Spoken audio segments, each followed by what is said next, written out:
All right. How you getting on? You well? You well? And she will be loved. Look, I just can't. Look, fight as I might, I just cannot get Maroon 5 out of my cree, right? Out of my cree, right? I have to graw. Goody on Kjol. The Jarrig Kuik. Dove Jarrig Kuig. On Kjol Goody. Dove Jarrig Kuig Imacree Macara. Right? I just can't get out of there.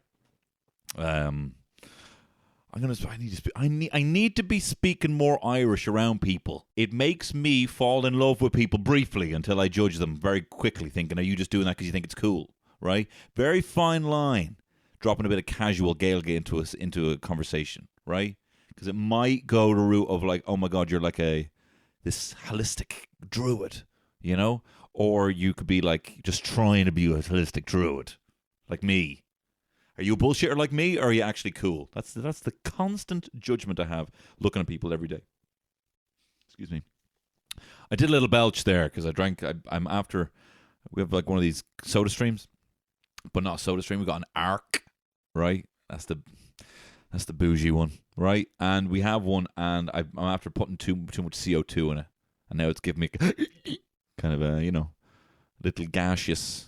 Hey, you want to talk about Cassius Clay? You want to talk about gaseous? You talk about that boxer Cassius Clay. Well, you can call me gaseous Clay. You boxer? No, but I had too much CO2 in my sparkling water. Whatever. Listen, can I just say something to you? And this is just an open letter to the listeners of the Tony Cantwell Shit Show podcast. Right? I can't do more than one thing a week. Right? And I look up every life hack there is under the sun, time blocking, week blocking, productivity hacks and tips and all this shit. I can't do more than one big thing a week, right? That's just, I have this core little focus nugget that I have in my head, right? And this week it is a movie. Last week it was the tour. And at the moment, recently, there's been a couple of things that have just taken priority over this podcast, and nothing ever should take priority over this podcast. But things have, and I realize now it's been months since I had a sexy cat list, since I had the hottest cereal mascots ranked. Guess what? It's astronaut Rick from Ricicles. All right, spoiler alert. Right, I haven't done like a ranking of shops. I haven't done any big concept thing for this podcast. I haven't been given even a part 2 of the Big Brother sketch that's been coming for a while. There's been no boner, right? It's been me coming out here and just saying what's been going on off the top of the dome, for the last week or so, right? So, I'm not saying this is any different today. It's not. But in the future, after this next leg of this tour, getting back to some serious top 5 lists, right? Back to the heyday. Back to the mad old days.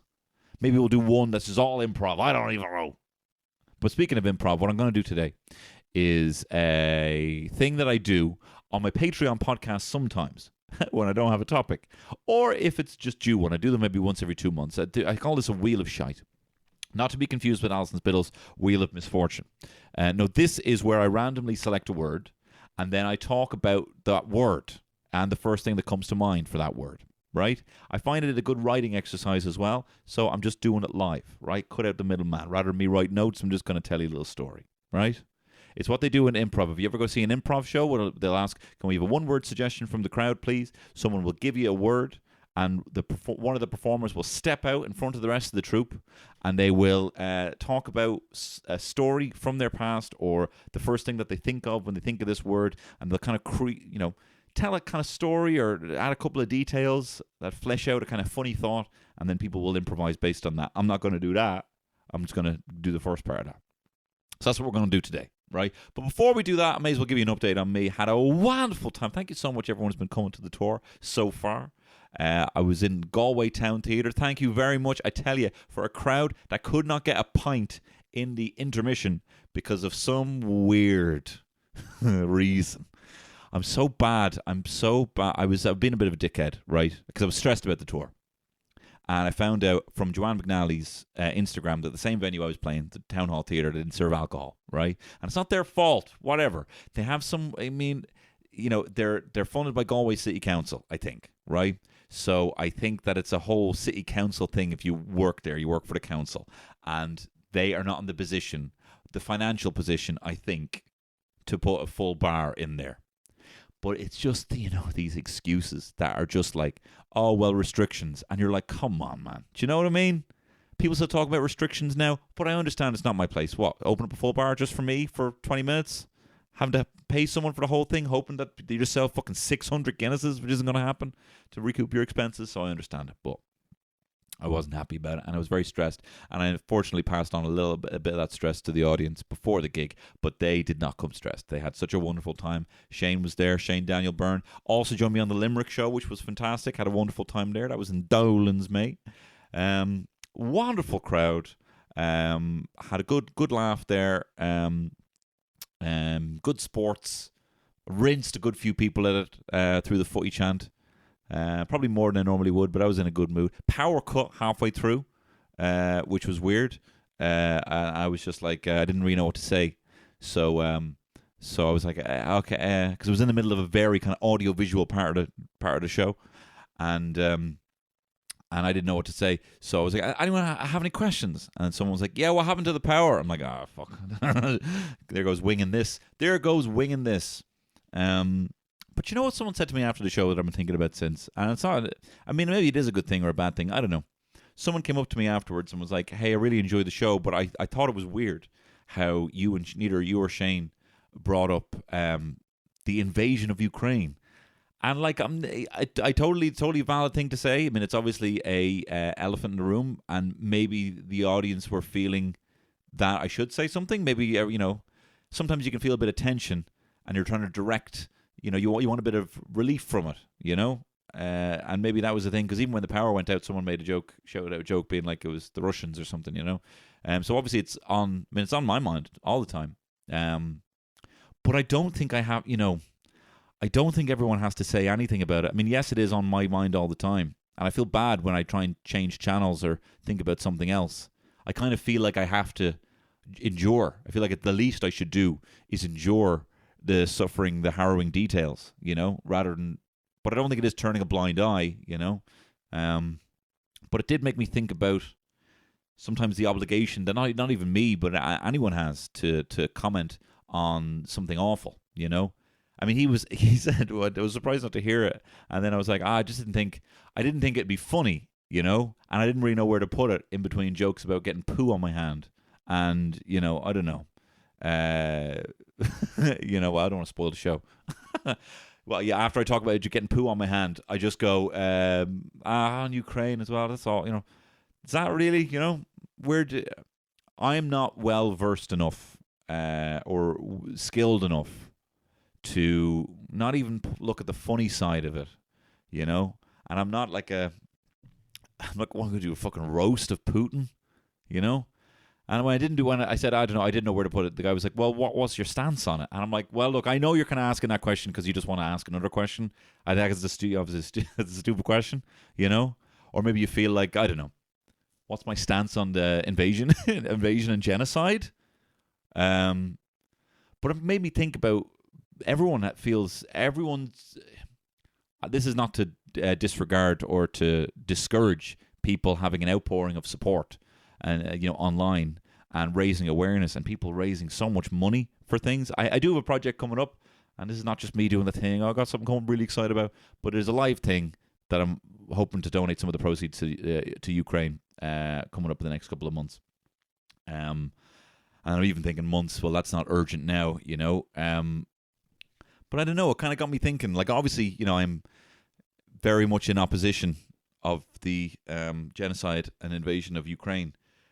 But like, I understand where he's coming from. I understand how that absence can come across online, and regardless from where I am, or regardless of whatever my social media following. You might have 30 followers and you might feel a similar pressure among your peers to share something.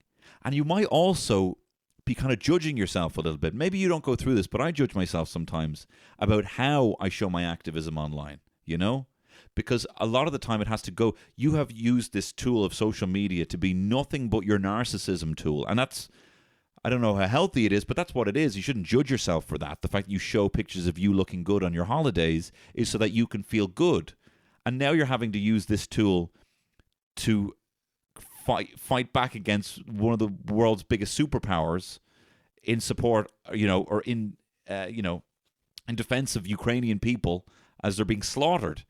But it's still going, you only know one way to interact with this, so you're, wanting to post the best Ukrainian flag? And then you're like, why am I trying to post the best Ukrainian looking flag?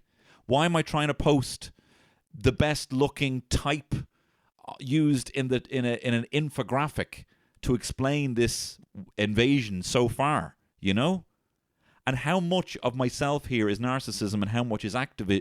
Like, you have the pressure in not posting something, you have the pressure in posting something, and then you have the guilt from posting something that you may have been doing it for 20%, public approval. I mean, yes, it's 100% your views, but because that's the way we're communicating with each other, it's just so, I don't know. I don't even know if I'm looking to judge it all, because it's just what we do. But the danger is you're trying to find sometimes as I said, you have the pressure to do everything, and the pressure can lead you to either want to post the most perfect thing, and failing the most perfect thing, you might try and post the most original thing, or the most, at least, original thing that you've seen on your feed. And by everyone trying to post the most original take on something, you kind of have this contrarianism, or you have this, or potentially misinformation, because you're trying to post something that you haven't seen on your feed before. You're trying to stand out. You don't even know if you believe it, Like, I saw this thing. I follow this right-wing comedian. I did a gig with him in London years and years ago, and he tore the roof off the place. He was really funny, and nothing about his material came across that he was a very right-wing conservative guy. But I follow his stuff, and all of his stuff is always probing at the media and probing at what he would consider very unbiased left-wing media. But he posted this thing, and he retweeted it about, someone had said, there was a photo doing the rounds on the papers last week. It was a woman who had been in her apartment, old woman, and the apartment had been shelled by Russian artillery, and she had this massive scar across her face. And it was like, the horrors of war, or this is the face of the conflict, the face of war, and all these kind of, everyone had a similar take on it. And then it was that picture how it had featured on all the newspapers. And then the same picture featured in what it was saying was an old article from like 4 years ago, when, from the initial Crimean conflict, when Russia annexed Crimea. And it was the same picture. Now, it wasn't a link to the article. It was just a picture of a different article with the same woman, essentially accusing this woman of either being a crisis actor who just pops up at these various events to have her photo taken so that people can spread misinformation, or that someone had photoshopped this previous image or reuse this image, essentially falsifying one or both or either or whatever. And then I looked it up and it was false. There was no article. There was no article. I typed in, I actually did a reverse Google image search of that photo, and I couldn't find it anywhere. Right? And if I say that to a right-wing person, they'd be like, well, you shouldn't be using Google. You should use fucking this one we have, fucking Onion. Use the dark web Onion browser if you actually want to get. No, you're all right, mate. I'll stick to Google if you're all right. And then someone else had shared another image. Yeah, and what about this? And it was a photo of a guy, balding guy with a goatee and glasses. And it said on one, they post two pictures on this Twitter post. One of them on the left said, first American journalist to be killed in Ukraine. And it said CNN. It looked like it was on CNN. And then another one, it had an NBC. It said, with the same picture of the guy, saying, American journalist so-and-so killed in Iraq. Right? And then I looked up, I did a reverse image search and had the name. I looked it up, couldn't find any mention of the name on NBC, on CNN. Both of those images were fake. So previously, in the other one, there's this old woman with a scar. That's an actual image. that happened in Ukraine last weekend, right? And then someone had taken that image to make it look like they tried to use that image before. But this guy both images were completely fake. And I'm not very good at looking into things. I just read the headlines and I scroll on by. And there's probably a lot of people that scrolled on by. And now they believe that. Now they believe there's crisis actors and that's fake. And what we're seeing, and then they're going to feel that they have a contrarian opinion, and that makes them feel smart, and they're going to look for more contrarian opinions, and they're going to also look for the most original take, which is going to spread even more misinformation, because just the way we use these tools. And so to be perfectly honest, your man called me on it, and I kind of felt embarrassed. But the real reason I didn't put anything out there, because I didn't have anything to say. I didn't have, I didn't have anything to say other than how I said it to Terry when I was watching it, or every morning when I'm listening to Radio 1. I was like, it's just fucking awful. It's awful. And I didn't want to put anything out because I didn't want any likes. I didn't want any retweets. I didn't want anyone disagreeing with me. I also didn't want to put it through that part of the brain where it's like, how do I make this look like-worthy, And I know that not everyone's brain works like that. Some people can just put stuff out there. And I'm not saying that it probably wasn't even appropriate for me to bring this up because I don't want to discourage anyone putting anything out there. So I'm all over the place here. I didn't want to put anything out there because I didn't want any fucking likes. It's not my likes. I don't want to. Don't give me anything. I don't want to feel anything. I don't want to feel any fucking serotonin or endorphins or anything from this. It's just awful. It's just awful. And then am I not saying something that's like, oh, you're like fucking Putin, being like, I just don't want anyone to don't fucking look at me about this. It's not about me. It's not about me. And that's not to say that everyone putting stuff out there on a daily basis is about them. It's good. Everyone's lighting a light. Everyone's shining, showing that they're in defiance of a superpower, and they stand with this David versus Goliath in Ukraine, and that's good and it's important. But for me, I'm not able to differentiate what's activism and what's my own fucking narcissism, and that's why I'm turning to Mark Maron here, Jeremy. And that's why I didn't want to put anything out there. And I didn't know how to bring it up in the show in between footy chants and me shitting on my hand, right? So I didn't know where in the show that would quite gel. I didn't even plan on getting on this, but I was on my mind. Anyway, look, thanks for coming here to listen to my show. And we're going to get into some silly Billy behavior now on the Tony Cantwell Shit Show. The Tony Cantwell Shit Show.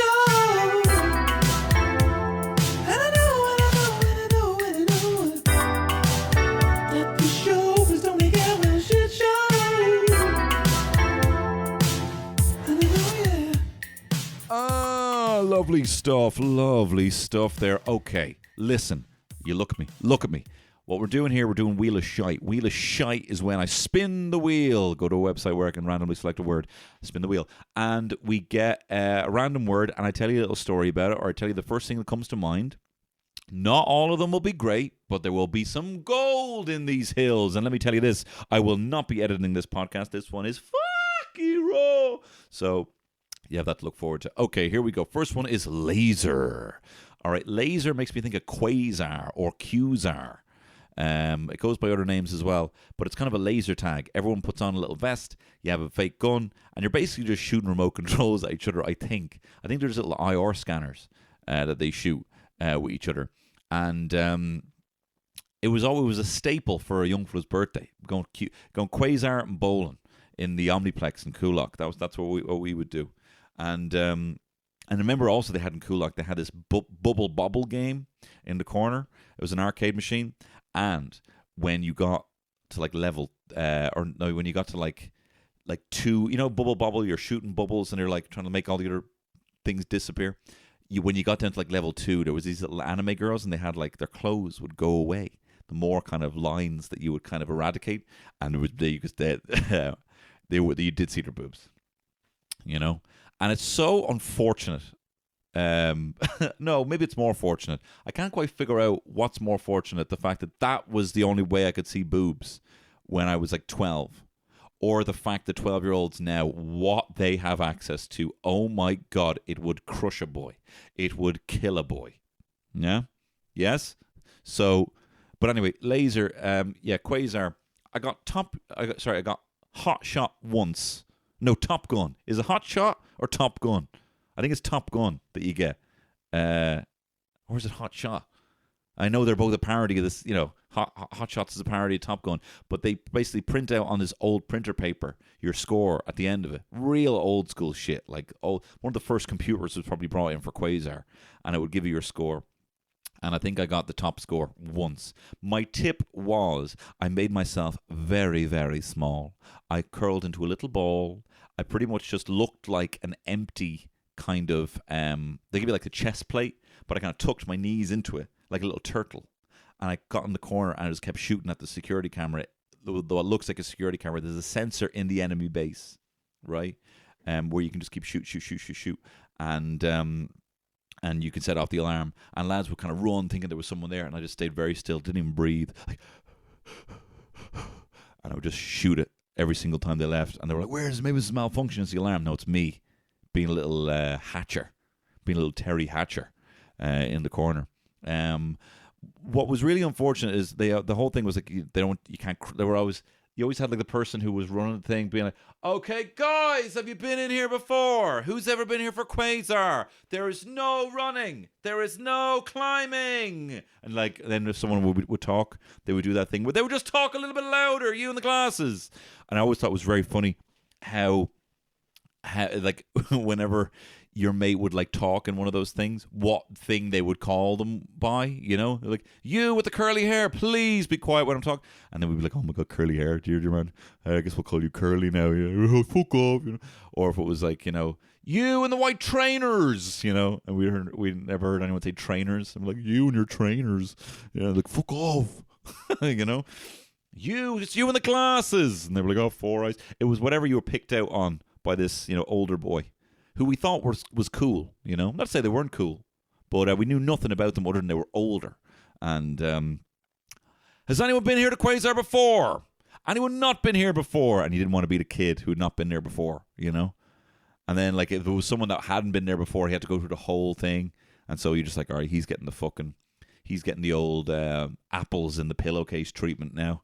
Because he goes, we've had to listen to this induction again. Is this making sense to anyone? But that's Quasar. All right, next up, Shed.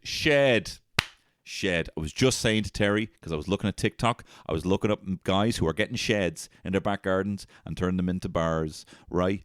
All I want is to go back to the shed. Kate, we have to go back to the shed. My greatest joys in life have just been sitting around, drinking cans, chatting shite in the shed. My mate Dan had a really good shed, right? And it was a quality shed. You play poker in the shed. It was heated, right?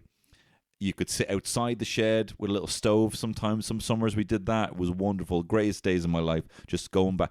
I just want to go back to the shed. And we all do these things. All the activities we have, you know, whether it's going to like a new craft beer bar or a wine bar or some place that does the best Guinness or whatever it is, we're really just chasing the vibe of sitting around chatting shite in the shed. And I promise I'm going to get a shed. I promise you I will be getting a shed for friends. There's just a different vibe. There's a different vibe. Like my office here that I have in here, it has shed vibes. And I'm very proud of that. There's a table in here that shouldn't be in here, but it's in here for the shed vibes. We're packed in on top of each other. Do you know what I mean? So I just find it mad, all the efforts we go to and all the money that we can spend going to restaurants and fancy things when all we really want is just to be sitting around in the shed chatting shite. And there's a level of shed chat that I just want, that I strive for, right? I don't know most of the names of the siblings of my best friends, but I know what they thought about like the Batman or like Spider-Man, and I know what games they're excited for, and I know the same quotable Australian memes. Get your hand off my penis. This is Democracy Manifest. I just want to keep quoting old meme videos and getting opinions on video games and comic book movies, and that's all I want for the rest of my life. I don't want to know any shit about what's going on in your marriage. I don't want to know any shit that's going on in your new job. If you're excited about a new job, if you're moving house, no, I just give me the shite talk. It's what I strive for. Not to say that I don't like all those other things, I do. But I feel like shed talk needs to be, and shed talk is not locker room talk, right? Shed talk is just first idea, best idea. Haven't thought anything beyond that. You know what I mean? No airs or graces about it. I promise I will get a shed. Porter. Porter makes me think of Al Porter, who I've never met or seen or done anything. I think I moved back to Dublin when Al Porter was cancelled, and I haven't been around him at all. I think some comedian even made a joke being, I've never seen Al Porter and you in the same room. Maybe you're the same guy, you know? Was going to do an Al Porter impression there, but it wouldn't be appropriate. But yeah, no, I have never seen Al Porter. So that's all I have to say about that. I've heard stories about Al Porter, some that sound so unbelievable they can't possibly be true, and then some that seem to have been corroborated by other people. But yeah, apparently he's coming back. So there you have it. Another thing that makes me think of Porter is I used to love going to. It makes me think of English pubs, and there's a different vibe in an English pub. You might not know what you're getting in an English pub, which is a bit of an exciting experience. And the amount of like ale houses that we used to go to, that were not even hipstery ale houses, just old English ale houses. And you'd be like, whatever, I'll have the porter. And you're getting shit you don't even know, it's like 12%. And it's like black tar. And you're just getting shit faced. I remember I was in a bar one time, and it was my birthday actually, and I was on the porter. And I think it was like my 24th birthday.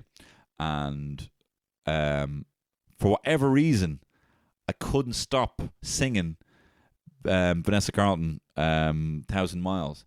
Making my way downtown, walking fast pace. Actually, no, do you know what happened? So, and I feel bad. I'm an asshole. So hands up here, I'm an asshole. This is awful. People just want to do their job. But this guy, he's a very hipstery looking guy. He looked like he would ride a penny farthing into work. I don't remember, but now I'm believing he had a tiny bowler hat.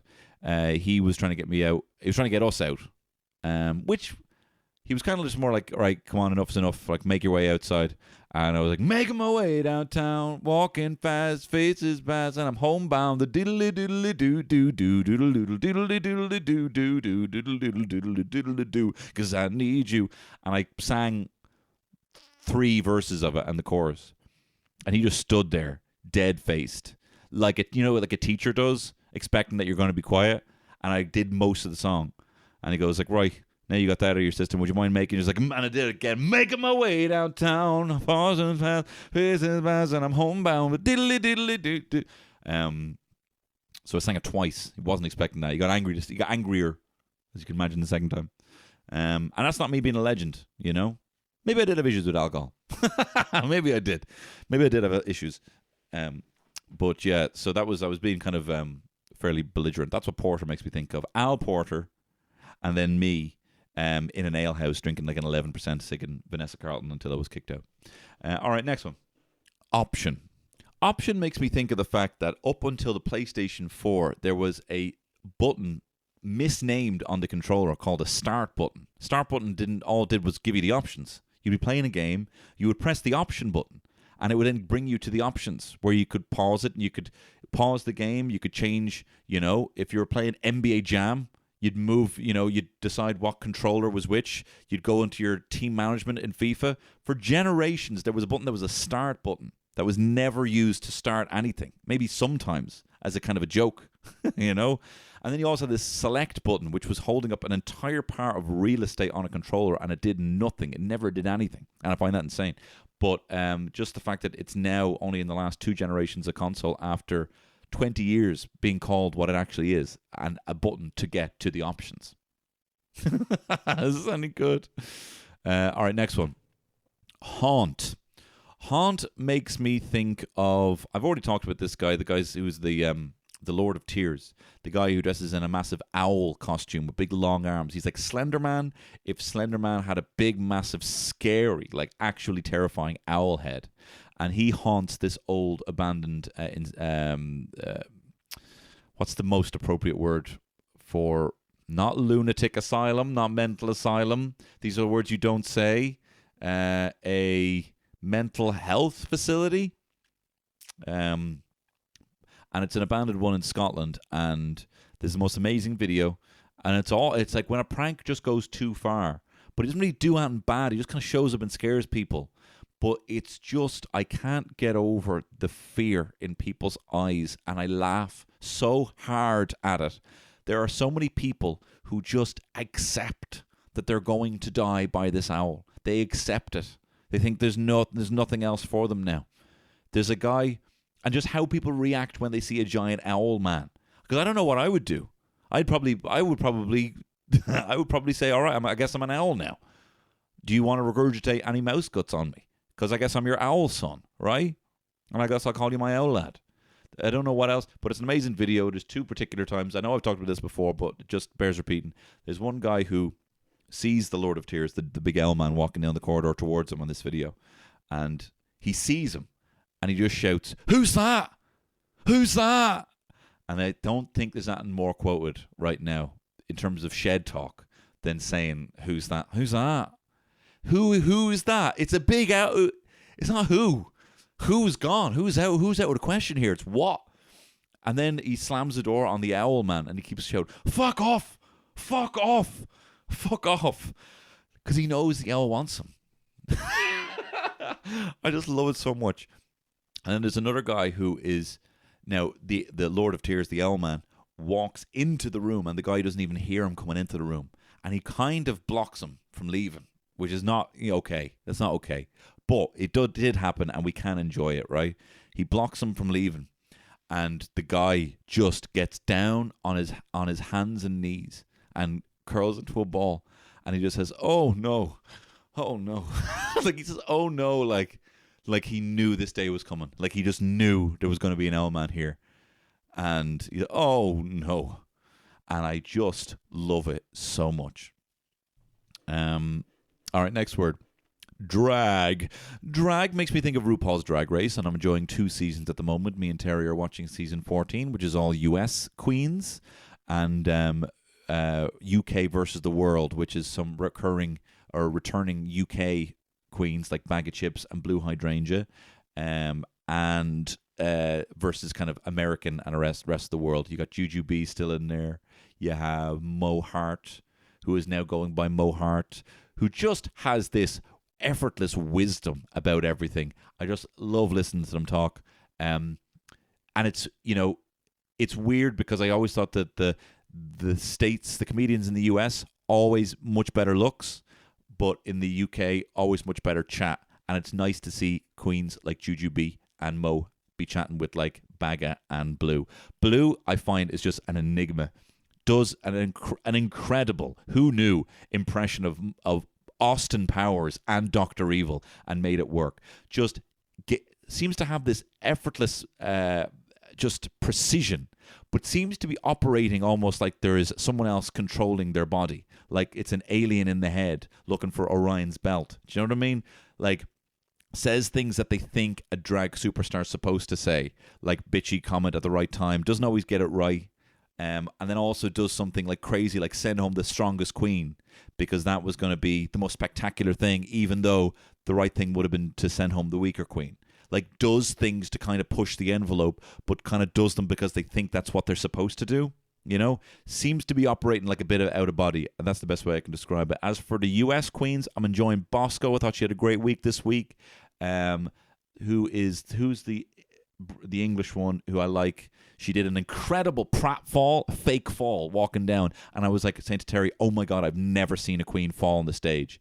And then she came at like kind of glam rock, like kind of a androgynous David Bowie, fell, and then even Rue was like, "Oh my god!" And then she just throws her head up, and it was all an act, and it was a costume reveal where now she's Freddie Mercury, and it was incredible. That was actually an incredible episode. That was an incredible episode because of that pratfall that we weren't expecting.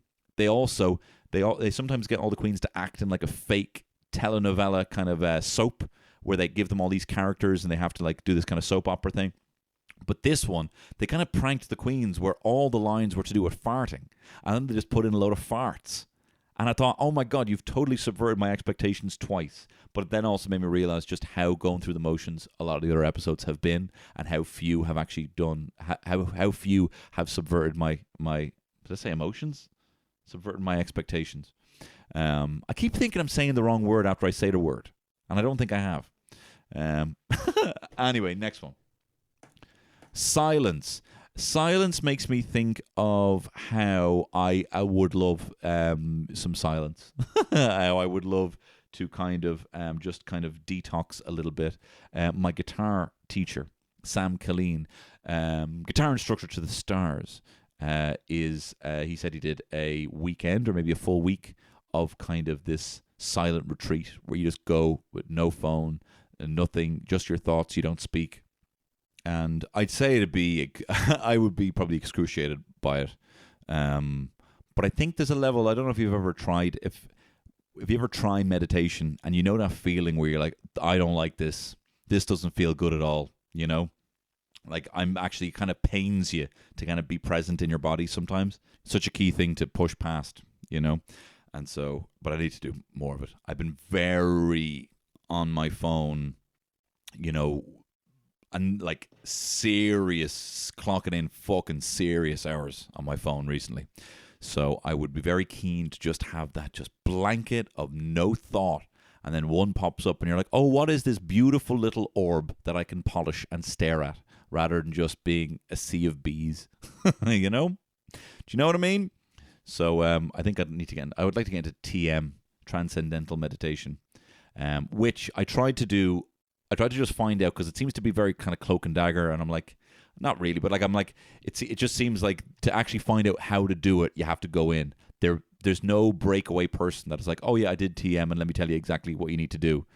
That's what's kind of a bit scary and Scientology from the outside. It probably isn't. I know a lot of people who do it, and I know of a lot of celebrities who do it, and they seem to have a good time with it. But it just seems like, no, just tell me exactly what it is, and then I'll tell you if I want to do it or not. But from what I understand, they give you a mantra, and apparently it's a mantra just for you, and you're not meant to share with anyone else. But I have read online that there's just a list of mantras that they apply based on your age. And I looked it up, and I saw this list, and I saw one of them. The whole point of a mantra is it's meant to be a word that doesn't have any resonance with anything else. It doesn't sound like anything else, right? So you have to they give you a word that won't make you think of anything else. So when I actually looked up this list of words that you're meant to say as your mantra, and you're meant to just repeat it over and over again, the one that they gave me based on my age online was Shireen. Shireen. You just keep saying it over and over. Shireen, Shireen, and you just keep saying the same word over and over again, right? Apparently. But that can make me think of Skyrim. So I was just thinking about Skyrim for 20 minutes every time I did it. Like, and I was just kind of stressing out, just thinking about all the fucking dragons I got to fucking take care of, you know? So, Shireen wasn't really working for me. But hopefully if I go into a TM center, they'll give me a new one. But the whole point is it has to be a word that doesn't sound like anything else. Anyway, I'm just saying that I wouldn't mind a bit of peace and quiet in my mind right now. Another word here we have is clay. Clay makes me think of the Great Pottery Throwdown. The finale was there on Sunday, I think. I haven't watched it yet. And I really like watching the Great Pottery Throwdown. I told my sister I was watching it. She rolled her eyes so hard I could see only whites. She went full Undertaker on me. But I love it. I think it's better than Bake Off, to be perfectly honest. And I think the amount of skills that they have to flex by the whole when it's all finished is just amazing. It's just all working with clay. That's the whole point. That's the word that I'm working here with, clay as well. And there's a guy, Keith, who is the judge, and he just cries at everything. He just cries. It could be they might have to make like a sink out of clay and have like a little pissing boy coming out of it, right? If it's out of clay, it goes into a kiln. They have to make it. They might have to throw it, in which case they're kind of like sculpting, like in Ghost or something like that. And he cries at everything. If it's good, he'll cry at like a sink.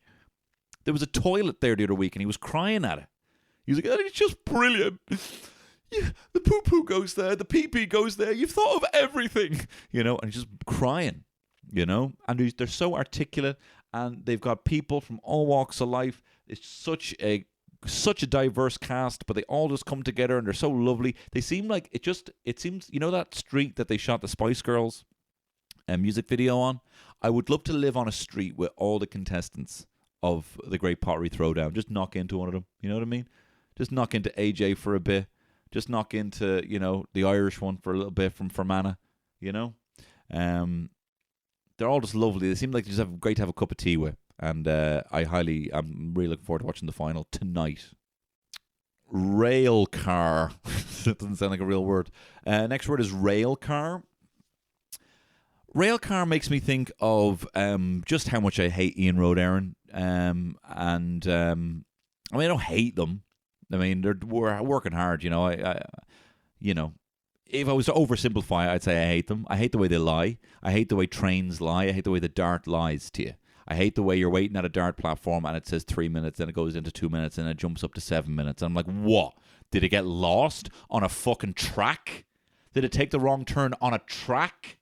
Why is it late? Why is it late? That is inexcusable. Why is this? What's the purpose of this time if it's just going to lie to you, right? And then they have the gall to put posters up, right, in train stations that say stuff like, I saw this one, right, and I'm not even messing. I say this in my stand-up as well, right? This is an actual sign I saw. It was from a couple of years ago. It said, great news. Great news. Last month, the month of February, this is talking about the dart, right? Last month, the month of January, 98% of our trains arrived on time, right? Which is suspect, right? But it says 98% of our trains arrived on time, and it has a little asterisk beside the word time. And then when you go down to the bottom of a poster, I'm getting so angry I turned into a fucking Yorkshireman. Go down to the bottom of the poster, right? Go down to the bottom of the poster. It says, asterisk again, if definition of on time means within 15 minutes of scheduled time, which it fucking doesn't. And then I say in my stand-up, that'd be like going into a shop and buying a thing that says 100% beef, and then seeing an asterisk that said, if definition of beef is a fucking trampoline. You know? It's just, which is not. You know? On time is on time. Next word. Elephant. Elephant makes me think of how I had an idea originally before my son was born that I wasn't going to show him any animals. I would show him everything else. He could look at tractors and trucks and all sorts of stuff, but I would not show him any animals. I would try and make it so that no animals would enter his wheelhouse, and every year I would then show him a new animal. Year 1, a dog. Year 2, a cat. Year 3, a bird. Blow his mind. They fly now. Year 4, a horse. Whoa, that's a big thing, right? Year 5, a goldfish. They swim now.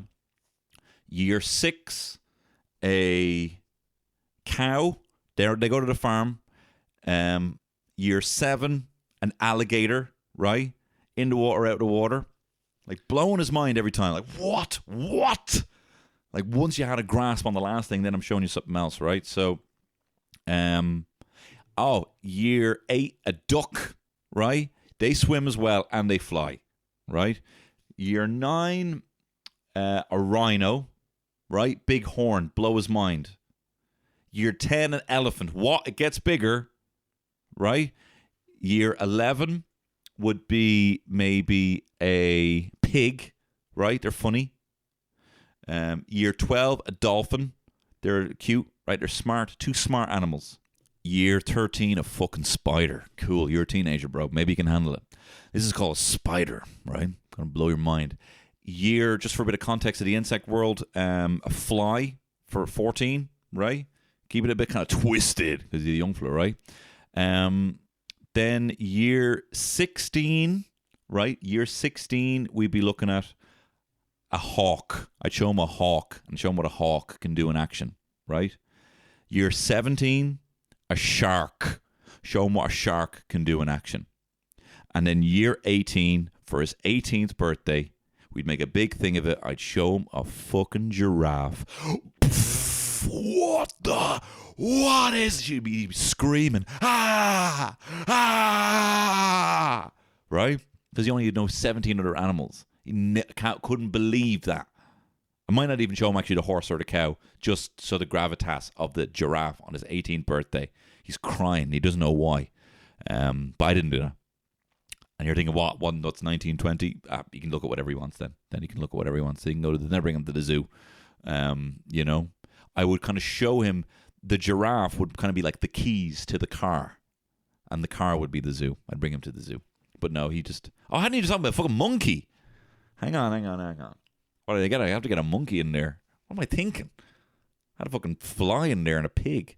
Well, look, that's the list, and I live and die by it. All right. One more Wheel of Shite. Royalty. Royalty makes me think of how the Queen has moved out of Buckingham Palace and is now going to probably die. And another one of the words that's popped up here is money. And I always think about when she dies, what they're going to do with the money, you know? Just have to lash the young fella's face on it, you know? On all the coinage. Did they get rid of the old coins, you know? Because there's a difference between looking at an old harp and looking at a different person. And that's going to cost them, pardon the pun, a pretty penny. Okay, I'll leave you with that one. Listen, guys, thank you very much. I'm Tony Gamble. Please tip your waiters. And I've been here all night. All right, look, next week, something better. And thank you very much for sticking with me. And I hope to see you out on tour. Here's a couple of dates for you. On the 24th, 25th, and 26th of this month, I will be performing in Vicar Street. There are still some, but not many, tickets left for the 24th of March. Then, guys, I'm going to Dundalk, mate. Dundalk! In the Spirit Store on the 22nd of April, 2 nights after 4:20. Oh my God, will I even be sober after that? And then on the 28th in Greystones in the Whale Theatre in Wicklow. And then a big gig in Cork, the 1st of May in the Everyman Theatre. But do follow me on my socials at Tony Horror, as there's going to be a couple of other gigs popping up. They might not be pony gigs, but they will certainly be gigs. So you have that to look forward to. Thank you very much for listening today. I want to thank you very much. And listen, I'm in love with you. And I really appreciate whatever. Bye.